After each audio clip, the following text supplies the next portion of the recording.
Well, howdy there, Internet people. It's Bo again. So, today we're going to talk about that conversation that the president had. And then I'm going to kind of voice a personal complaint that I've had about most recent presidents. Something that has really bothered me. And this is truly a bipartisan issue. Okay, so if you don't know about the conversation, the president is out there and he's engaged in this discussion, and he's being told about climate change and the record temperatures and how it's important to save vegetation and all of this stuff. And the President of the United States replies by saying, "It'll start getting cooler, just you watch." And the official said, "I wish the science agreed with you." To which the President of the United States replied, "I don't think science knows, actually." Yeah, that happened. Okay, let's get through all the jokes. Yes, winter is coming. The last time the president made a weather prediction about something going away when the weather changed, 200,000 Americans ceased to be. He understands what's going on. He's just trying to make sure we don't panic. Yeah, and all of that's fine. But this underscores something that has bothered me about a lot of recent presidents. You guys joke, Bo 2024 and all of that. If I was president, every day on that schedule that goes out to the press, there would be a 2-hour block that just says discretionary briefing. And that briefing would be about whatever piqued my curiosity the night before. Because as President of the United States, you have access to the best and brightest.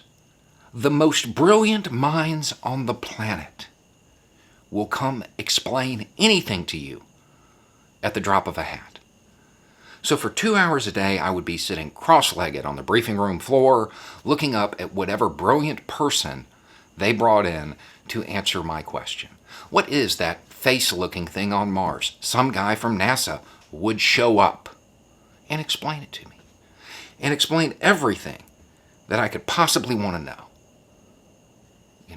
Is the megalodon really extinct? What about those teeth they found?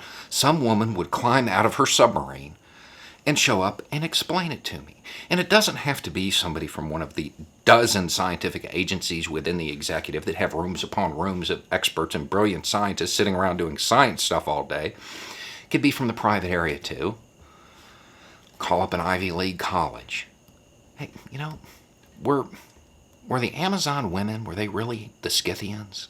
Some professor would show up and explain it. And if I mispronounce that word, it's because I've only ever read it. Because I've never heard anybody say it, because I don't have a panel of experts on tap.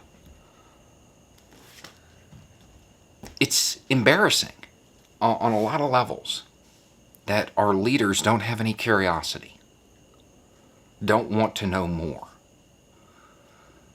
Because we've gotten into this habit of looking down our nose at education.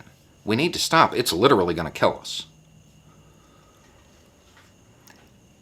At the end of the day, this conversation, it matches the rest of the president's scientific prowess.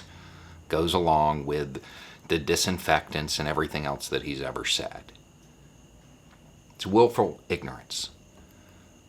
Because he has tens of thousands of experts on tap. And at the end of the day, here we are talking about one of the world's most pressing issues. And the President of the United States doesn't know the difference between climate and weather. That's what happened there. That's what this conversation is. He doesn't know the difference between weather, short-term changes in the atmosphere, and climate, long-term patterns in a region. He doesn't know that. He walked away from this conversation thinking he's going to look like a genius because he knows what month it is. He understands that it's going to get cooler. He's this ignorant to the subject matter about one of the world's most pressing issues.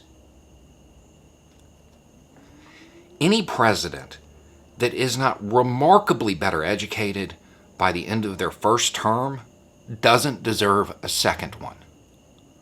They have no thirst for knowledge, no curiosity. Then you have to wonder when they stopped learning, when they gave up learning, how many new ideas they just refuse to hear